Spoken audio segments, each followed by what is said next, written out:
Hey friends, welcome to One Flight Down Basement Beer Tastings and day 2 of Flux Week. Today we are checking out a beer called Hearsay. One, two, three.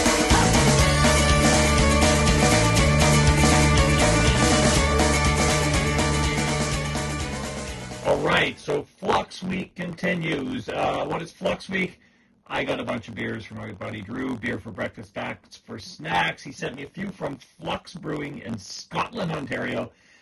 So this week, Monday, Wednesday, Friday, I'm doing a different Flux beer. So today's, as I said, is Hearsay. Hearsay, 4.7% alcohol. It is a dry hopped wheat beer. Dry hopped wheat. Is that right? I don't know if I've had a dry hopped wheat beer before. I'm not sure. Or, I don't know, I don't do a lot of wheat beers on the show. It's a style I often really like. It's more of a summery style, I kind of think of it as. Usually pretty light. But I don't know if I've had one that's been described as dry hopped. So we're going to check out what that's like. And yeah, let's crack it open. Let's do it.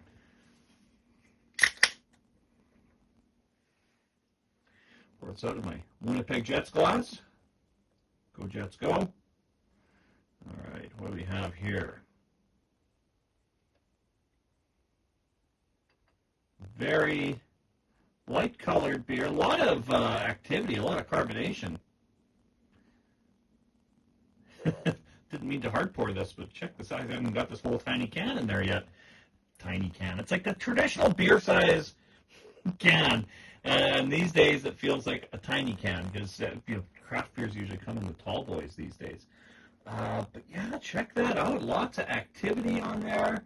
And a very pale sort of straw-like color, which I think is what you normally would get with a wheat beer. As I said, it's a style I like, but not one that I usually go for. I tend to do a lot more IPAs, double IPAs, that kind of thing. But I do like a good wheat beer every once in a while. This head is just not wanting to settle. Look at very bubbly, very frothy. Let's shake that head a little. All right, shake that head. Okay. Let's give this a sec to settle.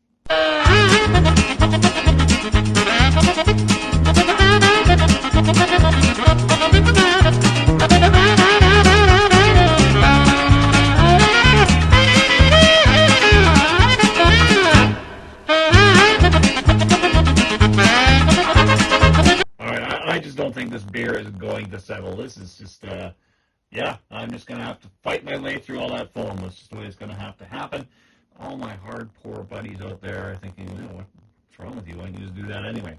I don't know. I thought it would settle a little more quickly than this. But anyway, let's check it out on the nose. I'm getting... You often get with a wheat beer like almost like a coriander kind of a note. Just a little bit of a spice, It smells quite good. There was a time I didn't like wheat beers, and I always found they tasted kind of soapy. I got past that, and I started really liking them. I also think that cilantro tastes soapy, so there's that. But yeah, a lot of it was on the nose. I don't get that soapiness on the nose anymore. It's just, it's like just more of like a nice spice to it. Anyway, let's go in for a sip. Cheers.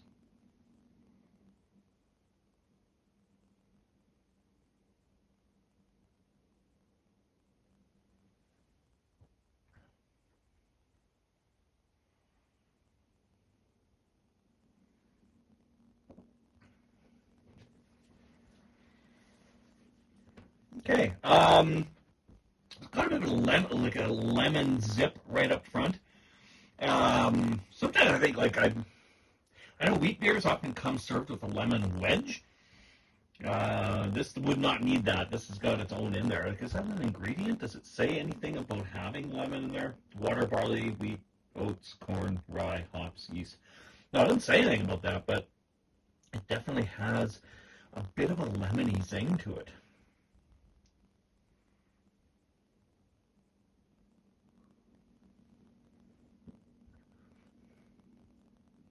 Super light bodied, like really, really light. God,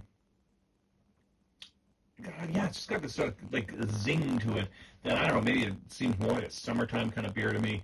It's very light bodied. It's not bad. I liked the other beer I did from Flux the other day a little more than this, but again, that was a little more my style than a wheat beer. But this is still pretty decent. I'll finish this off, no problem. That's pretty good. I love the can art on this. That's really quite cool. Almost looks more like a soda can than a beer can. But yeah, that's not a bad beer. If you like really light bodied, easy going beers, this one, yeah, it would do the trick absolutely. Anyway, thank you so much, Drew, for sending me this beer, and thanks to the rest of you for dropping by the Terry Isle Basement Pub. We'll see you all again real soon. Cheers.